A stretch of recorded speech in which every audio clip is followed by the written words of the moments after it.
Hello बच्चों, कैसे हो आप लोग। Very good evening. मैं हूं यशपाल सिंह, आपका physics teacher.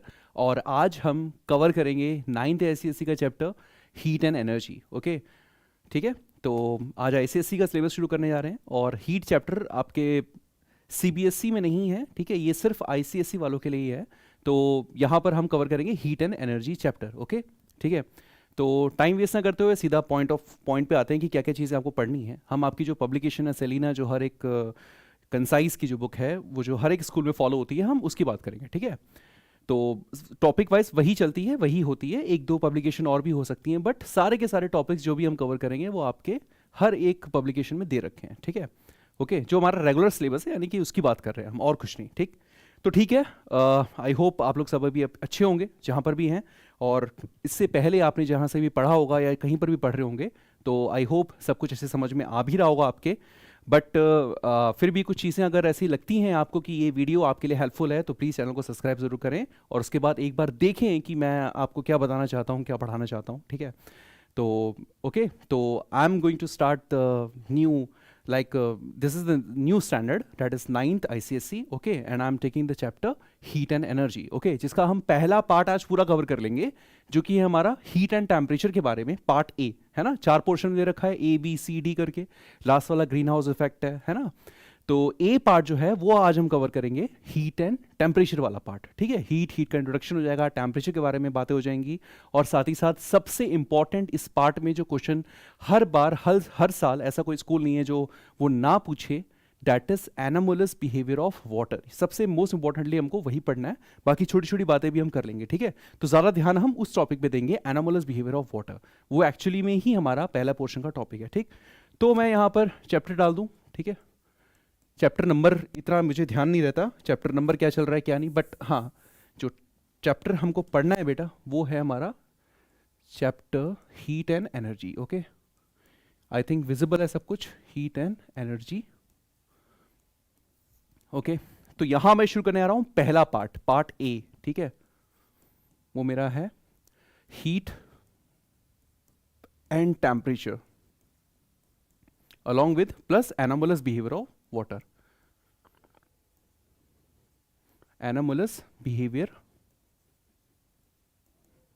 of water। Water को मैं लिख रहा हूँ H2O, H2O है ना।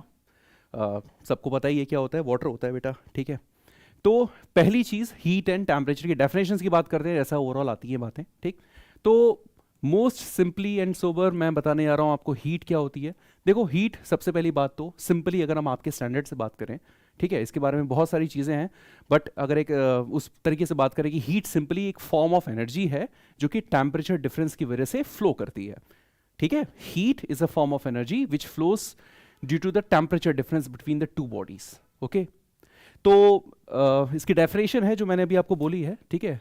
It's a form of energy, it's a form of energy, it's a form of energy, ये एक एनर्जी की फॉर्म है which flows due to temperature difference. बेटा, टेम्परेचर डिफरेंस, मैं TEMP डॉट लिख रहा हूं, ठीक है, टेम्परेचर डिफरेंस, ठीक है। अब इसमें एक चीज आप ये समझना कि ये सिंपली हमने हीट को डिफाइन किया है कि हीट एक्चुअली क्या होती है, ठीक है। तो देखो, ये तो हुई डेफिनेशन की बात। अब हम बात करते हैं प्रैक्टिकली कि हीट को हम कैसे फील कर सकते हैं। पहली बात तो ये, हीट एक ऐसी एनर्जी है बेटा जो हमको दिखाई नहीं देती है, वी कैन ओनली फील, हम इसको फील कर सकते हैं, ठीक है।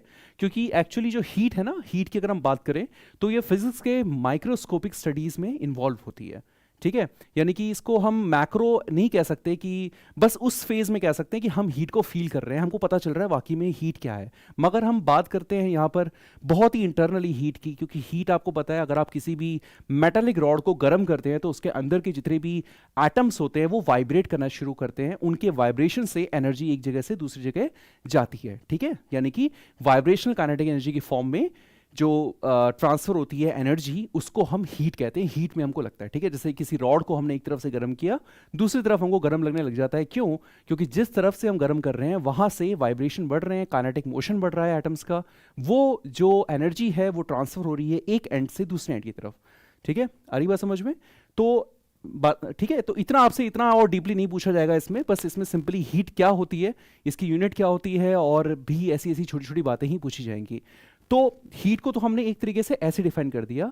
दूसरा, हम हीट को ऐसे डिफाइन कर सकते हैं किसी एक बॉडी के लिए, actually heat is a form of total internal energy of a body. किसी भी बॉडी की टोटल इंटरनल एनर्जी, उसके अंदर एनर्जी कितनी है, कितनी एनर्जी वो पजेस कर रही है बॉडी, वो हो गई उसकी हीट। ठीक है, तो मैं हीट को यहाँ पर एक बार और अच्छे से और डिफाइन कर रहा हूँ। आई होप आपको ये चीज़ समझ में आई होगी।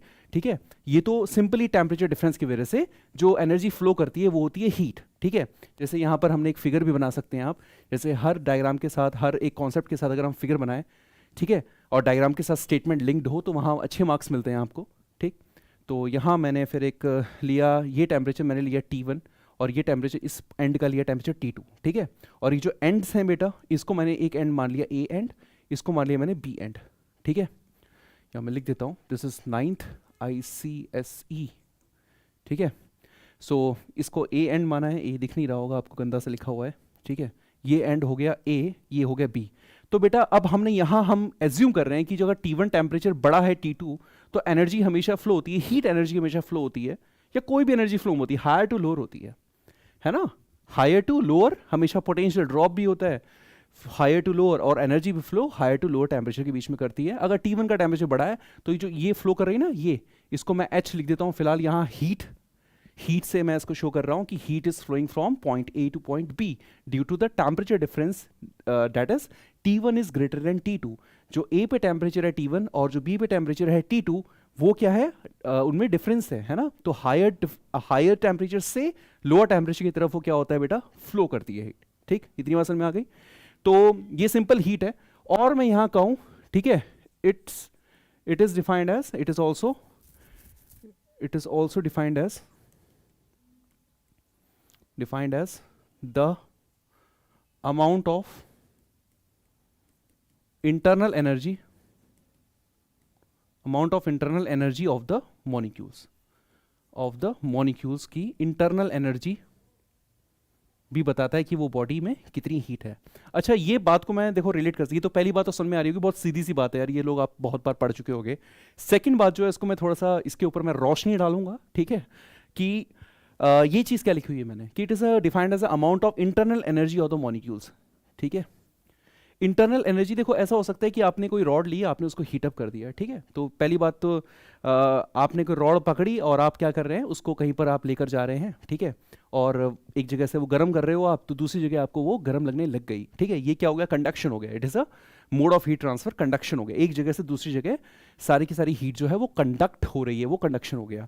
तो ऐसा भी तो हो सकता है कि अगर आप गर्म नहीं कर रहे हो वो रॉड, तो उसके बाद जब आप हटा लेंगे तो भी गर्म ही रहेगी, यानी कि अब भी उस रॉड के अंदर क्या है बेटा, जो भी आपने ली है, जिसको आपने गर्म कर दिया, उसके अंदर क्या है, कुछ ना कुछ उसके एटम्स और मॉलिक्यूल्स के बीच में, जो भी अब आपके पास सब्सटेंस है, ठीक है, जिसको आपने गर्म किया है, उनके बीच में क्या होगा कि वाइब्रेशन होगा, है ना। उनके एटम्स मॉलिक्यूल्स के बीच में क्या होगा, वाइब्रेशंस होगा। ठीक है, और उनका ओरिएंटेशन होगा, वो घूम भी रहे होंगे, कहीं ना कहीं चल रहे होंगे, बहुत ज़्यादा एनर्जी उनके पास आ जाएगी, है ना। वो एनर्जी बाद में लिबरेट हो जाएगी सराउंडिंग में।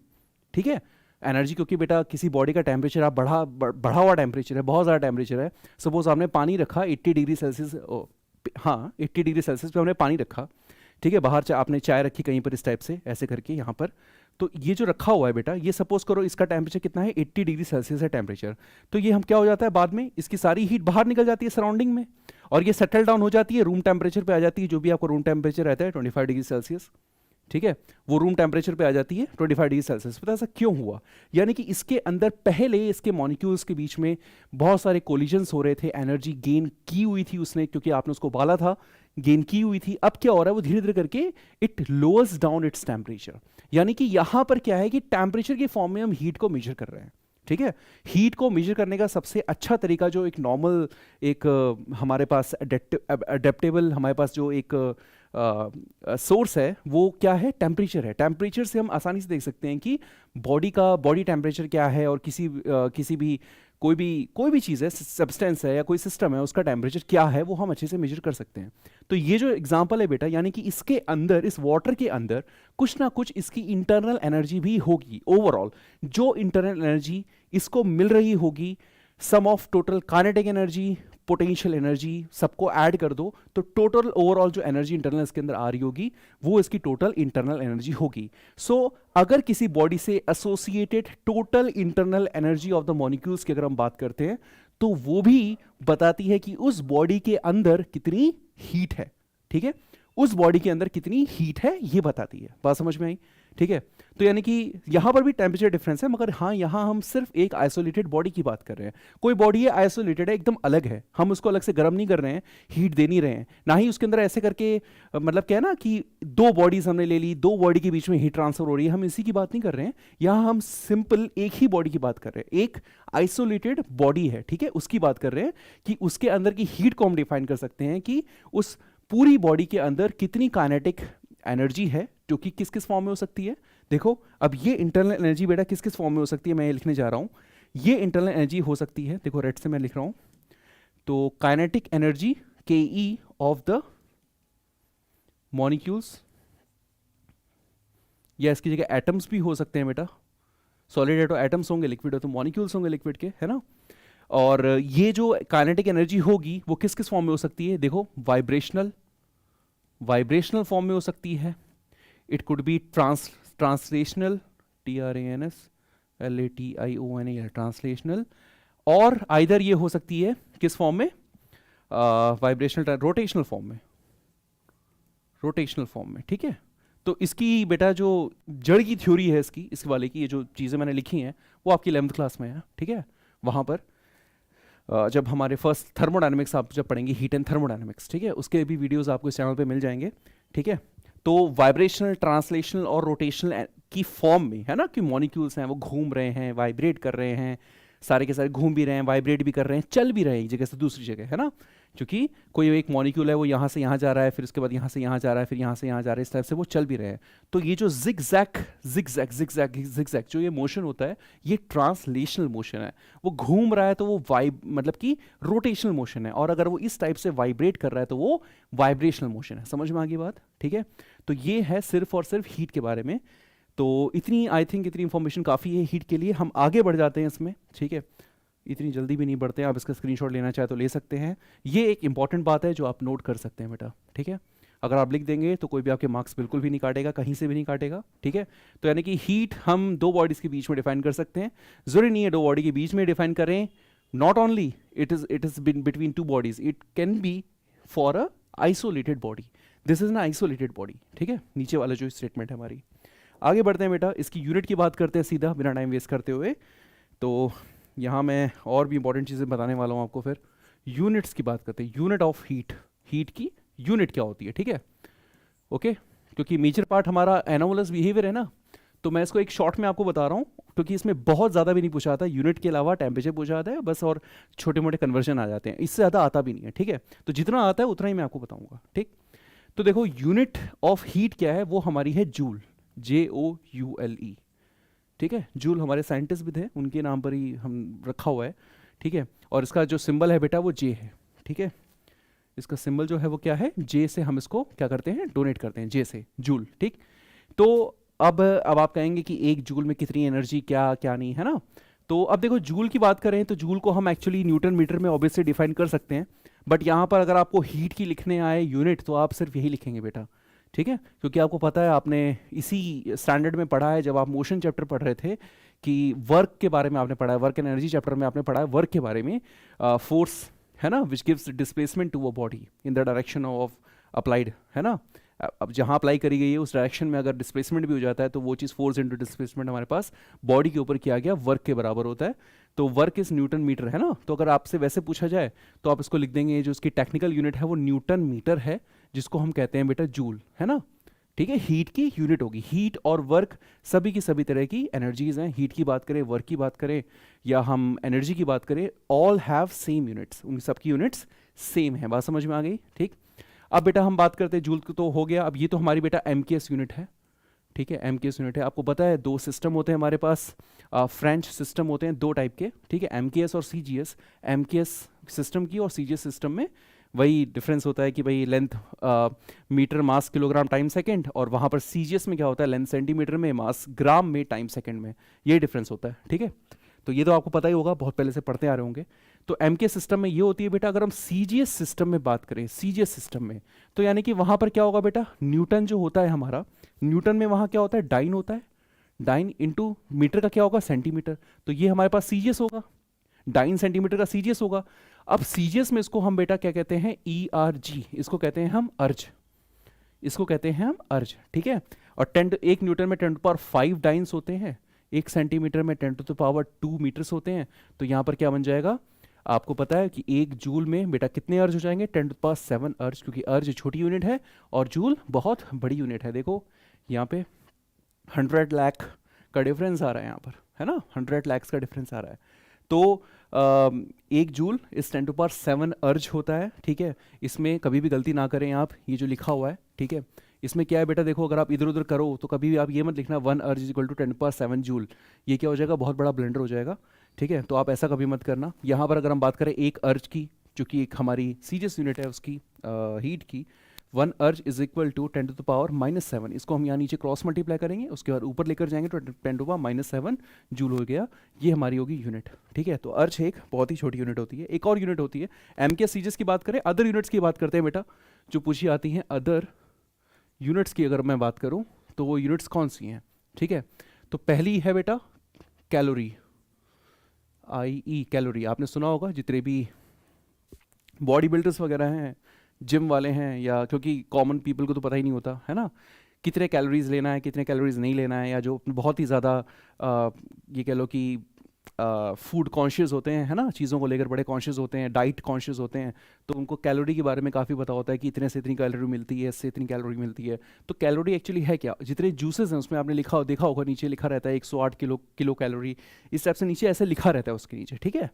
तो और इतनी कैलोरी लेनी चाहिए हमको पर डे, है ना। तो कैलोरी जो होती है वो एक अदर यूनिट में आती है, जो कि काफ़ी सिग्निफिकेंटली हम यूज़ करते हैं, हम यही बताने के लिए कि इतनी एनर्जी है उसके अंदर। बात समझ में आ रही है, इतनी ज़्यादा एनर्जी है, ठीक। तो बेटा कैलोरी जो होती है, एक कैलोरी में अगर हम बात करें CAL में, है ना, स्मॉल CAL होता है, इसमें 4.186 जूल होते हैं। और simply it is equivalent to, आप इसको 4.2 जूल लिख सकते हैं, कोई इसमें बुराई नहीं है, आप इसको ये भी लिख सकते हैं। इसके बाद ये तो पहली बात हो गई, दूसरी क्या हो जाएगी बेटा, किलो कैलोरी, ठीक है, KCAL, किलो कैलोरी हो गई, ठीक है। तो ये 1 किलो कैलोरी सीधी सी बात है, इसमें किलो मल्टीप्लाई करना है, यानी कि 1000 मल्टीप्लाई करना है, तो कितना हो गया, 4186 जूल हो गया। या सिंपली हम इसको डेढ़ से इक्वलेंट टू 4200 जूल भी हम इसको लिख सकते हैं। तो किलो कैलोरी काफ़ी ज़्यादा एनर्जी हो गई, और 1 कैलोरी में 4.186, लगभग 4 टाइम्स 1 जूल के बराबर एनर्जी उसके अंदर होती है, ठीक है। तो ये सारी चीज़ें आप नोट कर लेना, यही सब चीज़ें एक एक मार्क्स में आपकी पूछी जा सकती हैं आपके आने वाले एग्जाम में, ठीक है। तो this is all about heat बेटा, जो हमने अभी तक कवर किया है, आई होप आपको समझ में आया होगा, ठीक है। इसके बाद नेक्स्ट टॉपिक जो है हीट के बाद हम टेम्परेचर की बात करते हैं, क्योंकि टेम्परेचर ही एक ऐसी डिग्री है जिसमें हम हीट को मेजर करते हैं कि कोई चीज़ कितनी हॉट है, कोई चीज़ कितनी कोल्ड है। किसी चीज़ का हॉट होना यानी कि वो एनर्जी अपने से कितनी एक्सपेल कर रही है, कोई चीज़ कितनी ठंडी है यानी वो कितनी एनर्जी अपनी तरफ खींच रही है, ठीक है, बात समझ में आ रही है। उसको हम टेम्परेचर के टर्म्स में, टेम्परेचर सिंपली इसके बाद जो हम पढ़ने वाले हैं वो एक्चुअली क्या है बेटा, एक पैरामीटर है, ठीक है। मैं टेम्परेचर शुरू करने आ रहा हूँ, TMPERATURE, आई होप स्पेलिंग में तो किसी को कभी कोई प्रॉब्लम नहीं आनी चाहिए, ठीक है। और कभी कभार मिस्टेक हो जाए स्पेलिंग में तो उसको इग्नोर करना, ठीक है, ओके, क्योंकि बड़ी बातें सीखनी है यहाँ पर, और जितने हमारे कॉन्सेप्ट्स हैं वो चीज़ें हैं उनमें आपको कभी प्रॉब्लम नहीं होगी, ठीक है, इतना वादा रहा। और तो टेम्परेचर की बात करता हूँ बेटा, temperature is a degree of, ये क्या है, degree of hotness, hotness and coldness. मैं अभी आपको इसको अच्छे से डिफाइन करूँगा, ठीक है। कोल्डनेस ऑफ अ बॉडी, कि एक बॉडी कितनी हॉट है कितनी कोल्ड है, वो डिग्री को जो मेजर करते हैं। एक्चुअली डिग्री ऑफ हॉटनेस की जगह बेटा ये कह सकते हैं इट इज़ अ पैरामीटर, ठीक है। और उसकी दूसरी डेफिनेशन मैं लिखूं, it is a parameter, MET, parameter on the basis of which, on the basis of which, जिसके बेसिस पे, on the basis of which direction of flow of heat depends. ये डिपेंड करता है कि उसका हीट का डायरेक्शन ऑफ फ्लो कहाँ होगा, किस तरफ से किस तरफ होगा, वो भी एक पैरामीटर है, ठीक है। जैसे होता है ना कि एक ऐसा पैरामीटर कि जिससे मैं कोई चीज़ करने जा रहा हूँ वो काम नहीं करूँगा, ठीक है। तो वो जो एक पैरामीटर है जो डिसाइड कर रहा है कि मैं वो काम करूँगा या नहीं करूँगा, वो यहाँ पर टेम्परेचर है। हीट फ्लो होगी या नहीं होगी, हीट वैसी की वैसी रहेगी कि नहीं रहेगी, तो वो है ना, जब टेम्परेचर डिफरेंस ही नहीं होगा तो हीट कहीं से भी कोई फ्लो नहीं करेगी, है ना। जैसे हम बात करते हैं एक न्यूट्रल बॉडी की, न्यूट्रल बॉडी तो होती नहीं है, हर बॉडी का कोई ना कोई टेम्परेचर होगा। ऐसी कोई बॉडी नहीं हो सकती जिसका टेम्परेचर आप बहुत ज़्यादा ठंडा कर दें, बहुत गर्म कर दें, ऐसा ऐसा नहीं है ना। कि कोई बॉडी है, सपोज करो कोई बॉडी है, ठीक है, कोई बॉडी है वो रूम टेम्परेचर रखी हुई है, सिंपल रखी हुई है, आपने उसको पकड़ा तो आपको कुछ फील ही नहीं होगा कि वो ठंडी है, गर्म है, कि क्या है, क्योंकि आप भी उस टेम्परेचर में, बॉडी भी उस टेम्परेचर में, आपका भी वही टेम्परेचर, उसका भी वही टेम्परेचर, जो हमारे ऊपर बाहर सरफेस का हमारे जो टेम्परेचर है, तो आपने उसको पकड़ा तो आपको कुछ फील ही नहीं हुआ। क्यों? क्योंकि टेम्परेचर डिफरेंस ही नहीं है ना। अब आपने किसी एक when you are holding a warm cup of tea, ठीक है, तो आपने क्या किया, फिर वो वहाँ से एनर्जी आपके हाथों में ट्रांसफर हो रही है, एनर्जी बढ़ रही है आपके हाथ की, तो आपको वो चीज़ वहाँ गर्म लग रही है वहाँ पर, है ना। स्किन के सेल्स हैं, बहुत ज़्यादा एनर्जी वहाँ से गेन कर रहे हैं जो हमारे स्किन के सेल्स हैं ऊपर के, ठीक है। तो अब क्या हो रहा है उस केस में, क्या हो रहा है बेटा, यानी कि टेम्परेचर डिफरेंस की वजह से ही, यानी कि ऐसे फैक्टर की वजह से ही हीट ट्रांसफर हो रही है। आपको लग रहा है कि हाँ, इस फैक्टर की वजह से ही मैं महसूस कर पा रहा हूँ कि मेरे को कोई चीज़ गर्म लग रही है या ठंडी लग रही है, तो उस पैरामीटर को मैं कह रहा हूं कि वो चीज है टेम्परेचर, ठीक है। So always a temperature difference defines the direction of flow of heat. जब भी टेम्परेचर में डिफरेंस होगा वहीं पर ही आप ये कह सकते हैं कि हीट का फ्लो हो रहा है। जहां पर टेम्परेचर डिफरेंस नहीं होगा, there would be no flow of heat, there will be no thermal conductivity, कोई भी हीट कंडक्शन नहीं होगा। अभी जो मैंने टर्म कहा थर्मल कंडक्टिविटी, ये आप 11th क्लास में पढ़ेंगे, यानी कि इसका मतलब सिंपली हीट का फ्लो होना किसी भी कंडक्टर के through.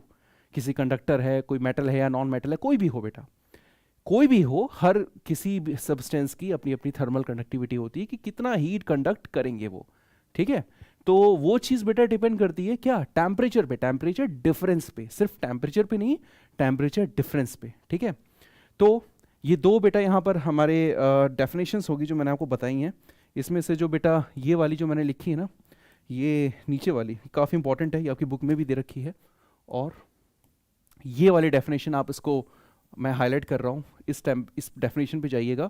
The parameter on the basis of which direction of flow of heat depends, जिस पर डायरेक्शन डिपेंड करता है। अब देखो इसी बात को हम थोड़ा सा और समझते हैं यहाँ पर, ठीक है, कि डायरेक्शन कैसे यहाँ पर डिपेंड कर रहा है। देखो बेटा, तो यहाँ पर पहले मैंने एक बॉडी मान ली यहाँ पर T1 टेम्परेचर पे, ठीक है, और क्या हुआ, यहाँ पर बॉडी मैंने मान ली है T2 टेम्परेचर पे।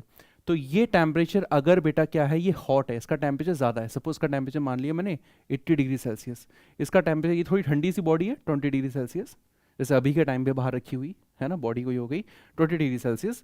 तो बेटा यहाँ से क्या होगा, अब ये भी क्या हो जाएगी, इसका टेम्परेचर भी क्या हो जाएगा, इट स्टार्ट्स राइजिंग। ये टेम्परेचर T2 है, इट स्टार्ट राइजिंग, ये बढ़ना शुरू हो जाएगा। क्यों? क्योंकि यहाँ की हीट क्या होगी, इसमें ट्रांसफर हो जाएगी। आपको बताया था जिसकी हीट ज़्यादा होती है, जिसकी हीट कम होती है, तो ज़्यादा से कम की तरफ ट्रांसफर होता है। इसके बाद हीट ज़्यादा, इसके बाद एनर्जी ज़्यादा, एनर्जी अपनी एक्सपेल कर रहा है। बात समझ में आ रही है? इसके ऊपर सारी एनर्जी अपनी दे रहा है, तो जिससे इसका टेम्परेचर बढ़ना शुरू हो जाएगा। तो यानी कि मैं टेम्परेचर को यहाँ डिफाइन कर रहा हूँ कि यही वो फैक्टर है, यही वो पैमाना है जिसके ऊपर क्या है हमारा हीट फ्लो का डायरेक्शन जो है, हीट फ्लो डायरेक्शन, ठीक है, जो कि डिफाइन कर रहा है कि भाई यहां से ही नहीं होगा, ठीक है। जो बॉडी मेरी ए है, ए से ही बी पे ट्रांसफर होगा, बी से ए में ट्रांसफर नहीं होगा। तो वो चीज़ मेरी जो है, यानी ए का टेम्परेचर 80 और बी का 20, तो यानी कि टेम्परेचर से मैं इस चीज़ को बता रहा हूँ, ठीक है। अब बेटा देखो, ये तो टेम्परेचर हो गया। यहाँ पर हम बात करते हैं स्केल्स की। हमारे पास कुछ स्केल्स होते हैं डिफरेंट टाइप के, जिनमें मैं टेम्परेचर को मेजर कर सकता हूँ। तो स्केल्स जो है मेरे, वो स्केल ज्योमेट्री वाला स्केल की बात नहीं कर रहा हूँ मैं यहाँ पर, ठीक है। वो मेरा स्केल जो है वो यानी कि जो पैमाने जिसको कहते हैं, है ना, जैसे लेंथ होता है ये वो, है ना, जैसे डिस्टेंस का लेंथ होता है, लेंथ एक होता है जिसमें सेंटीमीटर मीटर में चीज़ें, किलोमीटर में चीज़ें होती हैं। तो ऐसे यहाँ पर स्केल जो है इसका, किस किस स्केल में हम इसको करते हैं, ठीक। टेम्परेचर है, जैसे हम बात करें इसकी जो यूनिट है इसकी, हम ऐसा यूनिट की बात करेंगे। ऐसा यूनिट अगर लिखने को आया तो आप लिखेंगे क्या, केल्विन, क्योंकि क्लासिकल फिजिक्स में जो डेफिनेशन, जो हमारी यूनिट थी वो केल्विन थी। मॉडर्न फिजिक्स में अगर आप सर्च करें, गूगल कर लेना इस चीज़ को, मॉडर्न फिजिक्स में जो हम यूज़ करते हैं वो सेल्सियस यूज़ करते हैं, और जो हमारी क्लासिकल थी उसमें हम केल्विन को यूज़ करते हैं। बट अभी भी कई सारे ऐसे थ्योरेटिकल कॉन्सेप्ट्स हैं, पूरी की पूरी क्वांटम फिजिक्स, अभी भी हम केल्विन में ही टेम्परेचर को, सारी चीज़ों को हम मानते हैं, ठीक है। तो ये टेम्परेचर आप केल्विन ही लेकर चलना, आपकी बुक में केल्विन ही है, कोई मॉडर्न और क्लासिकल पे मत जाना, यहाँ पर केल्विन ही आपकी ऐसा यूनिट है। तो स्केल जो हमारा हो गया बेटा, ठीक है, तो सीधी सी बात है, इसकी ऐसा यूनिट केल्विन हो गई। और स्केल जो है हमारे पास एक सेल्सियस स्केल है, सेल्सियस स्केल है। इस स्केल पर हम चीज़ों को मेजर करते हैं, सेल्सियस स्केल। सेल्सियस स्केल पे बेटा हम डिग्री सेल्सियस में बातों को कहते हैं डिग्री सेंटीग्रेड, डिग्री सेंटीग्रेड ऐसे बोलते हैं हम इसको, ठीक है। तो सेल्सियस स्केल जो है बेटा, इसमें जो रिलेशन होता है केल्विन का, केल्विन और इसका जो रिलेशन होता है वो हम ये मानते हैं कि जो बेटा हमारा 0 डिग्री सेल्सियस होता है, ठीक है, वो किसके बराबर होता है, वो होता है 272.15 केल्विन के बराबर होता है, ठीक है। अब आप कहेंगे कि 273.15 लिखना चाहिए, ठीक है, तो इस चीज़ को भी गूगल कर लेना, 0 डिग्री सेल्सियस में कितने केल्विन होते हैं, तो 272.15 होते हैं, 273 नहीं होते हैं। ये बात आपको पता होनी चाहिए, ठीक है। अगर बुक में अगर आपके लिखा हो 273 तो आप यूज़ करिए, कोई दिक्कत नहीं है, क्योंकि ये केल्विन एक इतना छोटा स्केल है, यानी कि बहुत बड़ा वेरिएशन नहीं आ जाएगा 272.15 और 273 में। बट 273.15 वो चीज़ गलत है, आप 272.15 पे लिखिए बेटा, ठीक है, क्योंकि विकीपीडिया गूगल से सही कोई टीचर कोई भी नहीं हो सकता। तो इसीलिए चीज़ों को अपडेटेड रहना है ना, जो भी चीज़ें आ रही हैं उनको समझते हुए चलना। मैं कोई भी बात आपको ऐसी नहीं जो लिखी लिखाई बात बताऊंगा मैं आपको, ठीक है। जो चीज़ें आप यूज़ करें, क्योंकि हमको सही पढ़ना है, सही चीज़ें समझनी है कि वो एक्चुअली में कितनी है, ठीक है। तो जो चीज़ है जो मैंने लिखी है तो आप उसी को फॉलो करो। और अगर कई बुक्स में भी अगर आप चले आओगे तो ये इस टाइप से 0 डिग्री भी नहीं होता, इट्स 0.001 डिग्री सेल्सियस होता है, ठीक है। यानी कुछ ना कुछ इसमें भी 0.1 होता है, बट उसको आप इग्नोर करो। 0 डिग्री सेल्सियस 272.15 केल्विन होता है, इतना ध्यान रखना, 273 नहीं होता है, ठीक है। तो इतने केल्विन्स होते हैं, यानी कि हम 1 डिग्री की बात करें तो 1 डिग्री बढ़ा दो, यानी कि 274 के आसपास हो जाएगा, 273 के आसपास हो जाएगा, ये 1 डिग्री बढ़ा दो तो, ठीक है। एग्जाम्पल में मैं लिख रहा हूँ, अगर हम बात करें रूम टेम्परेचर की बात करें, 25 डिग्री सेल्सियस की बात करें, तो मुझे एक्चुअली में 273 के फैक्टर में मैं सीधा 25 ऐड कर दूँ तो कितना आ रहा है, ये मेरा आ रहा है ये 298 केल्विन। तो रूम टेम्परेचर मेरा 298 केल्विन पर होता है, ठीक है। और किसी भी बॉडी का टेम्परेचर 0 केल्विन नहीं हो सकता, एब्सोल्यूट 0 नहीं हो सकता। एब्सोल्यूट टेम्परेचर एक टेम्परेचर है, ठीक, कि body thermally thermal equilibrium body में हो गया, कोई भी हीट ट्रांसफर उससे नहीं हो सकती, उसका वो एब्सोल्यूट टेम्परेचर होता है। एब्सोल्यूट 0 को हम कहते हैं 0 केल्विन, ठीक है, वो होता है 0 केल्विन। 0 केल्विन जब यूनिवर्स एंड हो जाएगा तभी 0 केल्विन का टेम्परेचर स्टेबलाइज हो जाएगा। इतना ठंडा टेम्परेचर पॉसिबल नहीं है, बात समझ में आ रही है, इतना ज़्यादा ठंडा पॉसिबल ही नहीं है, ठीक है, बात समझ में आ रही है। तो ये स्केल है डिग्री सेल्सियस स्केल, जो कि मैंने आपको रिलेशन बताया। अब दूसरा है डिग्री फ़ारेनहाइट, ठीक है, तो मैं इसको लिख दूं, डिग्री सेल्सियस स्केल भी लिख सकता हूँ, डिग्री सेल्सियस स्केल भी, या मैं इसको लिख रहा हूँ, अब दूसरा लिख रहा हूँ DEGRE, degree Fahrenheit, Fahrenheit scale. Degree Fahrenheit scale बेटा जो है, ठीक है, इसको मैं डिग्री F से लिखते हैं हम इसको, और जो रिलेशन होता है डिग्री सेल्सियस और फ़ारेनहाइट में, ये क्या होता है, 9/2C = F-32। F जो है मेरा वो क्या है, फ़ारेनहाइट स्केल है, ठीक। कोई भी चीज़ आए तो आप कन्वर्ट कर लेना, जैसे सिंपल कभी कभार क्वेश्चन अक्सर आ जाता है, 1 मार्क्स में आधे नंबर में आ सकता है, कोई दिक्कत नहीं है। वो क्वेश्चन ये आता है कि अच्छा बॉडी टेम्परेचर कितना होता है ना, 36.5 37.5 बॉडी टेम्परेचर होता है, आए तो आप 37.5 लिखना बॉडी टेम्परेचर, जो कि बराबर होता है फ़ारेनहाइट में अगर हम देखें तो 98.6 के आसपास होता है। 37.5 डिग्री सेल्सियस 98.6 फ़ारेनहाइट के आसपास होता है, जो हम क्या कहते हैं, थर्मली हम टेम्परेचर को चेक करते हैं ना। आप लोग स्कूल जा रहे होंगे तो वो एक टेम्परेचर वाली जो गन होती है जिससे हम मेजर करते हैं टेम्परेचर को, वो थर्मल रीड करती है, थर्मल जो हमारे रीडिंग है उसको लेती है कि बॉडी से कितनी हीट निकल रही है, कितनी है टेम्परेचर बॉडी का है क्या, बात समझ में आ रही है। तो बहुत ही ठंडे में अगर आप जाओ तो टेम्परेचर बहुत कम दिखाएगा, 92 91 दिखाएगा टेम्परेचर वो, क्योंकि वो सिर्फ सरफेस टेम्परेचर बताता है बेटा, वो चीज़ सरफेस का टेम्परेचर जाएगा। बॉडी का इंटरनल टेम्परेचर अगर आपको चाहिए तो उसके लिए हमारे पास बेटा मर्क्यूरी थर्मामीटर है, डिजिटल थर्मामीटर है, ठीक है, तो उनमें करेक्ट मेजर होता है जो बॉडी के अंदर हमको पता चल सकता है। बाकी बॉडी का एक normal body temperature 37.5 degree Celsius होता है, या हम कह सकते हैं अंदर के टेम्परेचर की बात कर रहे हैं, या हम कह सकते हैं जो कि होता है 98.6 फ़ारेनहाइट। तो जैसा कि मैं यहाँ आपको बताना चाह रहा हूँ कि जो ये फ़ारेनहाइट की बात कर रहा हूँ ना मैं, फ़ारेनहाइट एक छोटा स्केल है डिग्री सेल्सियस से, यानी फ़ारेनहाइट पे वैल्यू ज़्यादा होती है, डिग्री सेल्सियस में वैल्यू कम होती है। तो कभी कभार कन्वर्ट करने में भी कहीं ना कहीं आ सकती हैं चीज़ें, समझ में आ रही है बात, ठीक है। तो ये बातें आपने नोट कर ली हैं, आई होप नोट कर लिया होगा आपने। ठीक है, ओके ठीक है। तो यहाँ टेम्परेचर की सारी कहानी होगी। अब इसके बाद सबसे इंपॉर्टेंट टॉपिक मैं बताने जा रहा हूँ आपको, ठीक है, आपको पढ़ाने जा रहा हूँ, वो है एनामोलस बिहेवियर ऑफ वाटर, ठीक है बेटा। नेक्स्ट टॉपिक सबसे इंपॉर्टेंट है, इसको समझ लेना। एनामोलस बिहेवियर क्या है वाटर का? एनामोलस बिहेवियर, ANOMALOUS बिहेवियर, ठीक है, बिहेवियर ऑफ वाटर, ये सबसे इंपॉर्टेंट है, ये आएगा ही आएगा, मान के चलो ये चीज़ आएगी ही आएगी बेटा। एनामोलस बिहेवियर ऑफ वाटर आना ही आना है, ऐसा हो नहीं सकता कि ये ना आए, आपसे पूछेंगे ज़रूर। तो एनामोलस मतलब क्या होता है? एक बहुत ही विचित्र टाइप का, ठीक है, अनोखा, कुछ विभिन्न तरह से जो होता है, ठीक है। ये सारे गूगल के टर्म्स बता रहा हूँ मैं आपको, एनामोलस को सर्च करोगे तो, ठीक है, एकदम विचित्र, एकदम अनोखा, अजीबोगरीब जो होता है वो एनामोलस बिहेवियर उसको कहते हैं, एनामोलस। तो अजीबोगरीब क्या है? तो इस चीज़ को मैं डिफाइन करने के लिए थोड़ा सा आपको बहुत ही प्रैक्टिकल से एग्जाम्पल मैं आपको दूंगा, ठीक है। कैसा प्रैक्टिकल एग्जाम्पल कि देखो एक्चुअली में होता क्या है लिक्विड्स के साथ, क्योंकि वाटर भी एक लिक्विड है, तो मैं यहाँ लिक्विड की बात करूंगा, लिक्विड की प्रॉपर्टीज की बात करूंगा। लिक्विड की, अगर हम किसी भी लिक्विड की बात करें तो लिक्विड की प्रॉपर्टी क्या होती है भाई? उनको गर्म करो तो फैलते हैं और फैलेंगे वो, है ना। कोई गाढ़ी चीज़ है, कोई बहुत ही गाढ़ी चीज़ है, सपोज कोई जैम है, कोई हनी है, उसको आप आगे उसको गर्म करें तो फैलेगा, एक्सपेंशन होता है ना। हीट देने पर एक्सपेंशन होता है उसका, बात समझ में आ रही है। और हीट किसी लिक्विड से खींच लो तो वो कॉन्ट्रैक्शन होता है उसके अंदर, यही होता है ना। कोई भी लिक्विड है भाई, उससे अगर आप जैसे एक नॉर्मल किसी की बात कर रहे हैं, मैं वाटर की बात नहीं कर रहा हूं, किसी की भी बात कर रहे हैं अगर हम, तो अगर हम हीट उसको देंगे तो वो फैलना शुरू होगा भाई। कोई भी किसी को भी हीट दो ना, एक्स्ट्रा एनर्जी दे दो तो फैलना शुरू हो जाता है, ठीक है। उसको सब हवा में लगने लग जाता है कि एनर्जी उसको मिल गई कहीं से, है ना। तो आयरन रॉड है, किसी को भी आप गर्म करो तो वो एक्सटिंक्शन होता है उसके अंदर, एक्सटिंक्शन नहीं कहेंगे सॉरी, उसको एक्सपेंशन कहेंगे। लीनियर एक्सपेंशन होता है, सॉलिड्स में आपने पढ़ा होगा, ठीक है।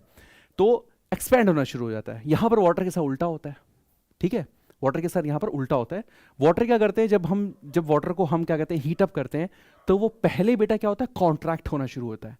पहले हम कॉन्ट्रैक्ट होना शुरू होता है, जब उसको ठंडा करते हैं तो पहले वो फिर क्या होता है, एक्सपैंड होना शुरू होता है। इस टाइप मतलब ऐसे होता है, ठंडा करते हैं तो वो एक्सपैंड हो रहा है, ठीक है, गर्म कर रहे हैं तो वो कॉन्ट्रैक्ट हो रहा है। ये जो उल्टी बात है ना, यही वाटर का एनामोलस बिहेवियर है, ठीक है। ये जो बात मैंने कही वो क्या कही, इसको मैं ग्राफिकली भी बताऊंगा। जो आपके ग्राफ्स आपको दे रखे हैं वो हम सारे डिफाइन करेंगे, और इसके पहले हम पढ़ेंगे anomalous behaviour of water actually है क्या, ठीक है। तो मैं यहाँ पर फिर शुरू करने जा रहे हैं। थोड़ा सा जो लिखेंगे वो आप नोट कर सकते हैं एज अ नोट्स की तरह। मैं एक एक बार पूरी बुक नहीं लिख दूंगा यहाँ पर, ठीक है। तो जो छोटी छोटी बातें मैं लिखूँ बेटा वो आप नोट कर लेना अगर करनी है तो, ठीक है। तो एनामोलस बिहेवियर में क्या है, ठीक है, यानी कि इन जर्नली, ठीक है, ज़्यादा डेफिनेशन भी ना लिखूँ मैं। जर्नली होता क्या है, generally liquids has property to expand on giving heat, on gaining heat, ठीक है, and contracts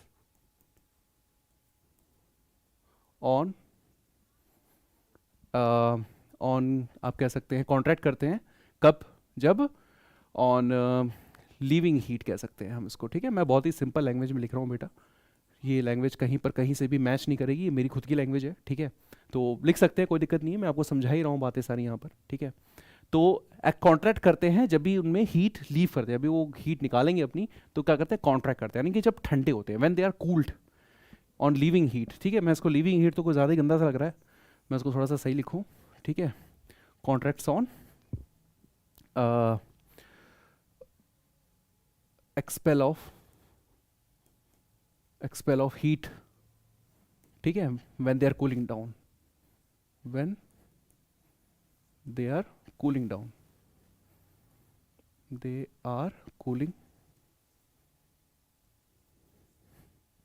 डाउन, ठीक है। जब हम उसको कूल करते हैं तो वो कॉन्ट्रैक्ट करना शुरू हो जाता है ना, लिक्विड को जमाना शुरू करते हैं तो क्या होता है, वो बर्फ बनना शुरू हो जाते हैं ना वहाँ पे, ठीक। तो वाटर का एक्चुअली थोड़ा सा अजीबोगरीब सा होता है, एक रेंज में, है ना, एक रेंज में, within a specific range water behave anomalously, anomalous तरीके से वाटर बिहेव कर रहा है, एक अलग तरीके से बिहेव करता है। वो कैसे बिहेव करता है वाटर, देखो बेटा क्या करते हैं, देखो एक चीज़ ये समझना कि व्हेन वाटर, ठीक है, ये सब थ्योरेटिकल चीज़ें ही हैं सारी, मैं आपको अभी बताऊंगा क्या हो क्या रहा है इसमें। ठीक है, व्हेन वाटर इज heated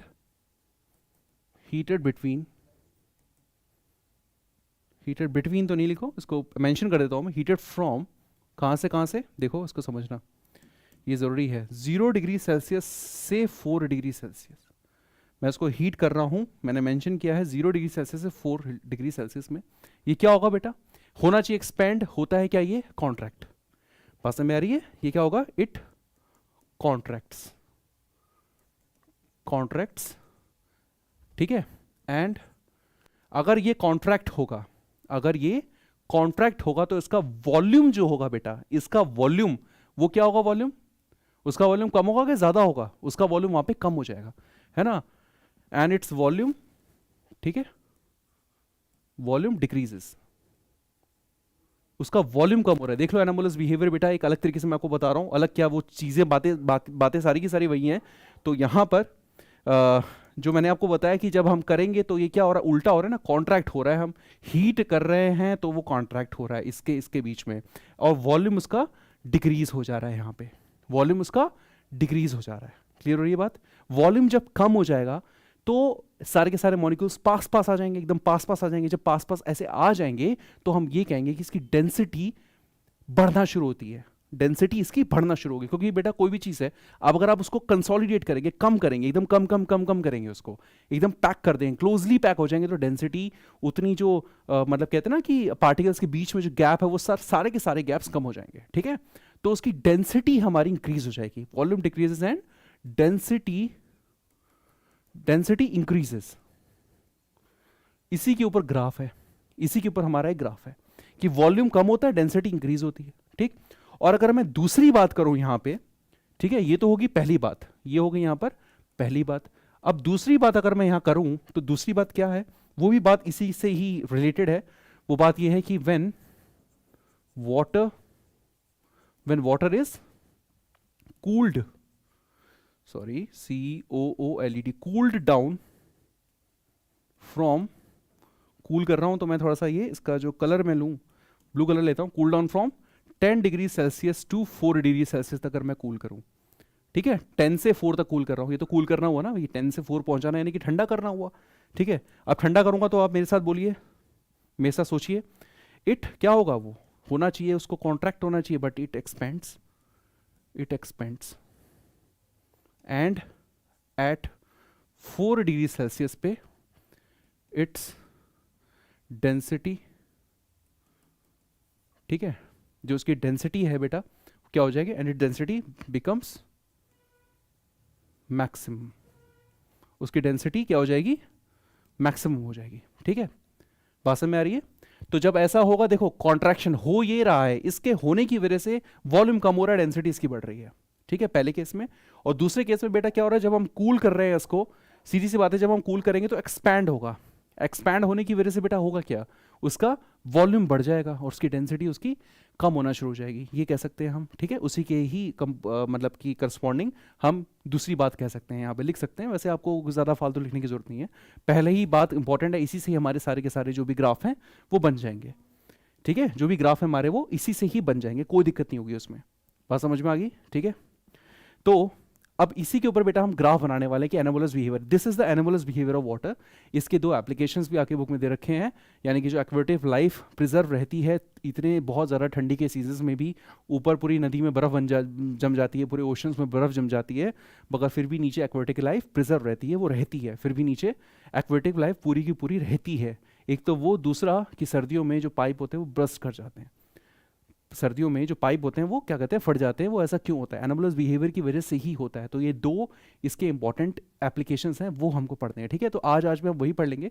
इसके बाद जो हमारे साइंटिफिक जो रिसर्च थी इसके ऊपर, होप्स एक्सपेरिमेंट, ठीक है, होप साइंटिस्ट थे, उन्होंने इसी को डेमोस्ट्रेट किया था अपनी लैब में एक अपैरेटस से, मेटालिक सिलेंडर से। वो वाला जो है वो हम टॉपिक नेक्स्ट वीडियो में आपको मिल जाएगा। ठीक है, तो आज तो नहीं कवर करेंगे, नेक्स्ट वीडियो में कवर करेंगे।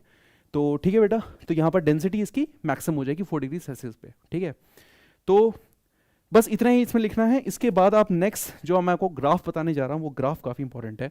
कि ग्राफ शोइंग एनोमलस बिहेवियर। पहला ग्राफ मैं इसको मैं बना रहा हूँ, जो मैं बनाऊंगा बेटा, it is I have taken volume of 1 gram of water. ठीक है, मैंने यहाँ पर लिया है वाई एक्सिस पे, इन सेंटीमीटर क्यूब में मैं इस चीज़ को ले रहा हूँ बेटा। ठीक है, volume of 1 gram of water में ले रहा हूँ, और टेम्परेचर ले रहा हूँ मैं केल्विन में। यहाँ पर टेम्परेचर ले रहा हूँ मैं केल्विन में ले रहा हूँ मैं यहाँ पर। ठीक है, तो टेम्परेचर मैंने लिया है यहाँ पर ये 2, 4, 6, 8, 10 इस टाइप से मैं ले रहा हूँ। तो पहले में मैं क्या कर रहा था बेटा, इस चीज़ को मैं जब ठंडा कर रहा हूँ तो क्या होता है, तो वो एक्सपैंड कर रही है ना। जब मैं ठंडा कर रहा हूँ तो वो एक्सपैंड कर रही है। तो वॉल्यूम में आप ये ले लो, इस टाइप से वॉल्यूम मान लो उसका। ठीक है, यहाँ पे जो वॉल्यूम ले रहे हैं हम, वो कुछ ले लो आप 0.97 है ना, इसको 0.98 वैल्यू दे दो, इसको 0.99 दे दो, इसको 1.00 दे दो, 1.01 दे दो, ऐसे कोई वैल्यू दे दो उसको। ठीक है, वॉल्यूम है 1 सेंटीमीटर क्यूब में छोटा सा। ठीक है, बात समझ में आ रही है। ये वॉल्यूम मैंने यहाँ पर लिया है, यहाँ मैंने टेम्परेचर लिया है। तो पहले मैंने बात क्या की, जब मैं टेम्परेचर बढ़ा रहा हूँ तो वॉल्यूम कहीं से क्या होगा बेटा, वॉल्यूम इसका, जब देखो एनोमलस बिहेवियर ये वाटर के लिए है। ठीक है, इट्स फॉर वाटर। ठीक है, ये है फॉर वाटर के लिए मैं बात कर रहा हूँ कि वाटर कैसे एनोमलसली बिहेव करता है। पसंद में आ गई, वाटर कैसे एनोमलसली बिहेव करता है उसकी बात करने जा रहा हूँ। तो बेटा यहाँ पर देखो, ठीक है, तो सबसे पहले जब मैं टेम्परेचर को बढ़ा रहा हूं, टेम्परेचर 0 डिग्री से 4 डिग्री जा रहा है, तो हमने बात क्या कही बेटा, तो वो कॉन्ट्रैक्ट हो जाएगा, वॉल्यूम उसका कम होगा और डेंसिटी उसकी बढ़ना शुरू होगी। ठीक है, डेंसिटी तो बाद में करेंगे, वॉल्यूम की बात करेंगे पहले। वॉल्यूम इसका कम होना शुरू होगा। तो अगर मैंने यहां से इसको करना शुरू किया, तो आप क्या कर सकते हैं कि इसको कोई एक मान लो, जो ग्राफ आपका आएगा वो ग्राफ कैसे आएगा। ठीक है, तो 4 डिग्री सेल्सियस से देखो यहां तक हम ये मान लो कि, ठीक है, रुक जाओ, बिल्कुल मैं आपको ये नहीं चाह रहा हूँ कि जैसे बुक में है वो रटी हुई बातें दी हुई हैं तो आपको वैसे ही सब कुछ रहे। देखो वॉल्यूम बेटा यहाँ से आप कहीं से भी कम करना शुरू कर सकते हो, कि आपने क्या किया, वॉल्यूम इसका यहाँ से ऐसे कम किया, तो 4 डिग्री पे वॉल्यूम सबसे कम तो डेंसिटी सबसे ज़्यादा है ना। तो वॉल्यूम सबसे कम, आप इसको वॉल्यूम इतना एक ऐसे करके एक लाइन खींच दो। ठीक है, मैं ये लाइन किसी और पेन से खींचूँ तो ज़्यादा बेटर है। ठीक है, यानी कि थोड़ा सा वो रहेगा ना अलग करने के लिए, है ना। तो मैंने यहाँ लाइन खींच दी 0.9 पे या 0.1 पे खींच दो, कोई दिक्कत नहीं है। ठीक है, उसमें कोई भी दिक्कत नहीं है। और ग्राफ जो है मेरा वो रेड पेन से बनाने जा रहा हूँ। तो यहाँ पर बेटा ये 4 डिग्री सेल्सियस पे आपको पता है, जब वॉल्यूम यहाँ सबसे कम होगा तभी तो डेंसिटी सबसे ज़्यादा होगी। जिसका वॉल्यूम बहुत ज़्यादा, इस कम वॉल्यूम में बहुत ज़्यादा वाटर आ जाएगा जब, तो उसकी डेंसिटी वहाँ इंक्रीज कर जाएगी। तो यहाँ से जो ग्राफ आएगा मेरा, ठीक है, वॉल्यूम का ग्राफ अगर मैं बनाऊंगा तो ग्राफ कैसा आएगा, यानी कि यहाँ से कम होना शुरू होगा तो ये ग्राफ कुछ इस टाइप से ऐसे आएगा। ठीक है, ग्राफ कुछ ऐसे आएगा। ठीक है, ऐसे बना दिया ग्राफ हमने। ठीक, तो यानी कि 4 पे सबसे कम जा रहा है ना ये ऐसे। ठीक है, टच करते हुए 4 पे सबसे कम इसका वॉल्यूम वहां पर आएगा। ठीक है, ये चीज़ कम हो रही है ना वहां से, तो ग्राफ कुछ इस टाइप का ऐसे बना सकते हैं आप, बिल्कुल कोई दिक्कत नहीं है, ये ग्राफ बिल्कुल सही है। इसके बाद सेकेंडली अगर मैं बात करूं, अगर मैं यहाँ पर सेकेंड चीज़ की, सेकेंड ग्राफ की बात करूं, अगर मैं यहां पर लूं बेटा इस बार डेंसिटी ऑफ वाटर। ठीक है, ग्राम पर सेंटीमीटर क्यूब में डेंसिटी को मैं ले रहा हूं, आपको पता होना चाहिए बेटा 1 ग्राम पर सेंटीमीटर क्यूब में, ठीक है, 1000 केजी पर मीटर क्यूब होते हैं। ठीक है, ये आपको पता होना चाहिए। डेंसिटी मरकरी की सबसे ज़्यादा होती है 13.6। ठीक है, या स्पेसिफिक ग्रेविटी भी उसकी 13.6 होती है, ये आपने पढ़ा हो कहीं ना कहीं। यहाँ ज़रूरत नहीं है तो यहाँ परेशान मत होना कि ये जो बात बीच बीच में बोल दे रहे हैं तो बता तो रहे नहीं कि क्या बात बोल रहे हैं, अभी की बात नहीं है। ठीक है, जो लोग बहुत ज़्यादा पढ़ते रहते हैं तो उनको थोड़ा सा आते रहेगा, ध्यान में आते रहेगा कि क्या बात यहाँ क्या चल रहा है। ठीक है, तो ये 0 0 था यहाँ पर दोनों तरफ। अगेन यहाँ पर क्या है, तो 2 4 6 8 10 तक हमने ऐसे ही बना दिया इसको नॉर्मली। और यहाँ पर हम डेंसिटी की बात करते हैं। डेंसिटी देखो बेटा, डेंसिटी में काफ़ी वेरिएशन होता है, तो उसको हमने मान लिया 0. इसको क्या मान लिया हमने 997, इसको 0.998 मान लो। ठीक है, इसको हम मान लेते हैं 0.999, ये 1.000 ऐसे स्केल बनाया हमने, 1.001 इस टाइप से स्केल बनाया। अब यहाँ पे जैसे कि सबको पता होगा कि ये 1 पे 1 हमने एक ऐसे लाइन खींच दी है, और ग्राफ बनाने में जब हम आए तो डेंसिटी बेटा क्या होगा, अब हम क्या कर रहे हैं बेटा, टेम्परेचर बढ़ा रहे हैं। टेम्परेचर इसका बढ़ा रहे हैं। तो यहाँ क्या आपने आपको बताया था कि डेंसिटी जो होती है वो क्या होने लग जाती है, इंक्रीज होती है ना, डेंसिटी इंक्रीज होता है। यहाँ वॉल्यूम डिक्रीज हो रहा था, डेंसिटी इंक्रीज हो रही थी। बस एक ही बात से हमने ग्राफ बना दिए दोनों। ग्राफ के लिए 50 बातें याद मत रखो, एक ही बात याद रखो कि सीधी सी बात है, ये उल्टा बिहेव करता है ना, उल्टा बिहेव, एक्सपैंड होना चाहिए, गर्म करने पर एक्सपैंड होना चाहिए, फैलना चाहिए इसको बहुत ज़्यादा एकदम से, है ना। जैसे जैसे वाटर को गर्म करते हैं तो स्टीम में फैल जाता है वो, है ना। जितना फैलेगा यानी कि मॉलिक्यूल्स उसके पूरे कमरे में पूरे फैल चुके हैं, पूरे कमरे में, है ना। तो ये वो एक्सपेंशन हो गया, है ना, किसी भी गैस का एक्सपेंशन हो गया। वाटर सीधी से बात है वेपोराइज हो जाएगा तो गैस ही स्टीम ही बन जाता है ना। तो एक्सपेंड होता है, बट ये हो उल्टा रहा है। अब उल्टे होने की वजह से मैंने आपको एक्सप्लेन किया है कि वॉल्यूम उसका जब कॉन्ट्रैक्शन होगा तो वॉल्यूम उसका कम हो जाएगा, एकदम कॉन्ट्रैक्ट हो जाएंगे सारी चीज़ें आपस में, ठीक है। जैसे डॉक्टर स्ट्रेंज अपनी पूरी पावर कैसे करके बीच में पहले कॉन्ट्रैक्ट करता है ना, वही आप मानो उसको, ठीक है, उसी तरीके से मानो आप उसको।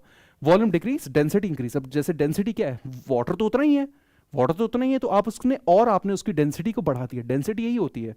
डेंसिटी को अगर मैं बेटा थोड़ा सा अगर आपको और डीप में ले जाऊँ ना डेंसिटी के बारे में, तो डेंसिटी शायद मैंने देखा नहीं किसी को भी ऐसे एक्सप्लेन करते हुए, बट मैं आपको कर रहा हूँ, ठीक है।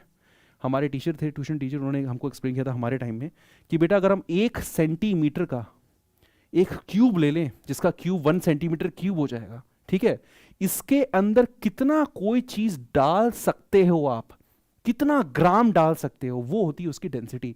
जैसे इसके अंदर अगर मैं वाटर डालूं तो मैं क्या डालूंगा, मैं 1 ग्राम वाटर ही इसके अंदर डाल सकता हूं, यानी कि इसके अंदर मैं सिर्फ 1 gram water, 1 gram water weight वाला 1 ग्राम वाटर डाल सकता हूं। अगर मैं मरकरी डालूं इसमें मैं इतना वाटर डाल सकता हूँ। मरकरी डालूं तो सोचो मैं 13.6 ग्राम मरकरी मैं इस वॉल्यूम में पूरे डाल सकता हूँ। सोचो इस पूरे वॉल्यूम में 1 सेंटीमीटर क्यूब इसका वॉल्यूम हो गया, इसका वॉल्यूम हो गया। मैं आपको डेंसिटी बता रहा हूँ, डेंसिटी एक्चुअली है क्या, जो मैं कह रहा हूँ ना कि वॉल्यूम कम हो गया तो डेंसिटी बढ़ गई, कैसे बढ़ गई वो डेंसिटी, वो चीज़ मैं आपको यहाँ पर एक्सप्लेन कर रहा हूँ, ठीक है। कि 1 सेंटीमीटर क्यूब साइड वाला आपने क्यूब लिया, उसका वॉल्यूम 1 सेंटीमीटर क्यूब हो गया, उसमें कितने ग्राम आप चीज़ को डाल सकते हैं, वो चीज़ को, वो उसकी होती है डेंसिटी। एक्चुअली डेंसिटी ये होती है, ठीक है। तो इसको ध्यान रखना, मैं इसको रब कर दे रहा हूँ, इसकी कोई ज़रूरत नहीं हैगी सानू। तो आगे बढ़ते हैं, ठीक। तो यहाँ पर अगर मैं ग्राफ बनाऊँ, अगेन रेड से मैं ग्राफ बना रहा हूँ उसमें, ठीक है। तो बेटा यहाँ से बढ़ना शुरू हुई, 9 एंड 8 से बढ़ना शुरू होगी। आपको पता है कहाँ तक बढ़ेगी, 4 तक मैक्सिमम हो जाती है, यहाँ तक मैक्सिमम ले जाना है, आपको खुद पता है। तो इसका ग्राफ आ जाएगा ये, ठीक है। वो ग्राफ ऊपर ऊपर रह जाता है, ये ग्राफ ऐसे आता है। तो ग्राफ अलग अलग टाइप से ऐसे ऐसे ऐसे हो सकता है, इधर उधर हो सकता है, कोई दिक्कत नहीं है, हम ग्राफ ऐसे बना सकते हैं। बात समझ में आ गई, ठीक है। So this is a way in which you have to plot the graph between volume and temperature and वहाँ डेंसिटी और टेम्परेचर के बीच में। This is actually the anomalous behaviour, ठीक है। कवर हो गया, समझ में आ गई बात, ठीक है। तो इधर की इंट्रो क्लास है ये बेटा, ठीक है। आपको सारे वीडियोस मिल जाएंगे इस पूरे चैप्टर के, 2-3 पार्ट्स में आपको वीडियोस मिल जाएंगे। उसके बाद डायरेक्टली लाइव क्लास शुरू होंगी, क्योंकि फाइनल टाइम आ रहा है, तो मैं फोकस कर रहा हूँ लाइव क्लासेस में। तो आई होप आपको वीडियो अगर पसंद आएंगे तो लाइव क्लास में ही मिलना। आप चैट बॉक्स में जो मैसेज करोगे आपको वो बताएंगे कि भाई ये क्या हुआ, कैसे हुआ, दोबारा बताएंगे, तिबारा बताएं, इस चीज़ को भी दोबारा मैं एक्सप्लेन कर दूंगा वहाँ पर, ठीक है। सो अभी हमने पढ़ा था एनाबलस बिहेवियर ऑफ वाटर, तो बस यहाँ तक ही हमको अभी फिलहाल पढ़ना है। इसके बाद इसकी एप्लीकेशंस 2 हैं बेटा, वो हम कल पढ़ लेंगे, ठीक है। नेक्स्ट वीडियो में आपको मिल जाएगा। कल मतलब क्या कह रहा हूँ मैं यहाँ पर, अब जैसे एक रिकॉर्डिंग चल रही है, तो उसके बाद फिर कल जो है मैं यानी कि नेक्स्ट वीडियो में हम लोग कवर कर लेंगे जो इसकी 2 एप्लीकेशंस होती है ना, कि एक्वेटिक लाइफ कैसे प्रिजर्व रहती है। आपको ये पता है एक्वेटिक लाइफ कैसे प्रिजर्व रहेगी भाई, कि जैसे ऊपर का टेम्परेचर बिल्कुल ठंडा हो गया, नीचे का फिर भी अभी भी गर्म ही है, ठीक है। वो नीचे का फिर भी टेम्परेचर गर्म ही रहता है, क्योंकि एक बात ध्यान रखें, जहाँ पर माइनस में टेम्परेचर चल रहा हो वहाँ पे 4 डिग्री सेल्सियस का वाटर भी आपको गर्म लगता है, वहाँ पे एकदम से आपको गर्म पानी सा एहसास देगा वो, ठीक है, एकदम से गर्म सा लगेगा आपको। तो ये जो बिहेवियर है ना, जो ये ग्राउंड वाटर का बिहेवियर है, ग्राउंड वाटर जो है होता है वो सर्दियों में गर्म आता है, अंदर से आता है, तो है ना, जिसके यहाँ भी ट्यूबवेल लगे होंगे वो गर्म पानी आता है जब भी हम चलाते हैं, और गर्मियों में नीचे से अब हम उसको चलाते हैं तो ठंडा पानी आता है। तो ये जो बिहेवियर है एनाबोलस प्रैक्टिकल लाइफ में जो हम देखते हैं, ऐसा कि ऐसा होता क्यों है भाई, किसी ने सोचा? वो उसके अगर कोई आपसे पूछे तो आपको यही बताना है कि this is the anomalous behaviour behind a fact that the ground water, ठीक है, in winters it is warm, जो ग्राउंड वाटर रहता है, अपर वाला जो वाटर होता है ना, वो बेटा क्या होता है, वो कोल्ड होता है, ठीक है। और मछलियाँ और जो सारी चीज़ें एक्वेटिक लाइफ होती है वो सारी की सारी नीचे है, है ना। वो इवन जो एक्वेटिक लाइफ होती है ना वो बहुत ही कम, कुछ पॉइंट में परसेंट लाइफ जो होती है वो थोड़ा थोड़ा ऊपर ऊपर रहती है, बाकी सारी लाइफ नीचे रहती है वहाँ पर। ठीक है, बहुत ज़्यादा गहराई में रहते हैं। तो वहाँ पर क्या होता है बेटा, टेम्परेचर वहाँ पर बहुत सर्दियों में टेम्परेचर वहाँ बढ़ा हुआ होता है temperature, even in the very cold winters. ठीक है, आगे बात समझ में। तो ये वीडियो आज के लिए बस यहीं तक रखते हैं। ठीक है, आई होप आपको समझ में आया होगा और आप लोग ज्वाइन करोगे लाइव क्लासेस भी। ठीक है, और अगर अच्छा लग रहा है तो बेटा एक चैनल को सब्सक्राइब ज़रूर कर देना। ठीक है, एक वही बात नहीं होती है। ठीक है, वो तो बस ये है कि बेटा थोड़ा सा मोटिवेशन एक मिलता है कि हाँ आप लोगों को समझ में आ रहा है, आप लोग पढ़ भी रहे हैं, जुड़ भी रहे हैं। तो आई होप मैं लाइव में और ज़्यादा बच्चों को पढ़ाऊँगा। ठीक है, ओके बेटा, so till then bye bye, take care, अपना ख्याल रखना। टाइम बहुत ख़राब चल रहा है बट अपना ख्याल रखना, घर पे रहना, वैक्सीनेटेड हो जाना। ठीक है, तो ये फर्स्ट वीडियो है, बार बार ये सब फालतू बकवास मैं नहीं करूँगा। ठीक है, जो अभी जो भी हमारा एक फॉर्मल जो हमारी एक स्टडी रहती है वही हम करेंगे। और आप वीडियो को अच्छे से एक बार दोबारा दोबारा देख लेना बैक करके भी। ठीक है, इसको भी एक बार और देख लेना अच्छे से। जो समझाया है वो एक ही बात पे मैंने फिगर बना दी है। ऐसे ही बहुत ही सिंपल सी लर्निंग के लिए आप बेटा जुड़े रहना। ठीक है, okay, bye bye, take care, good night.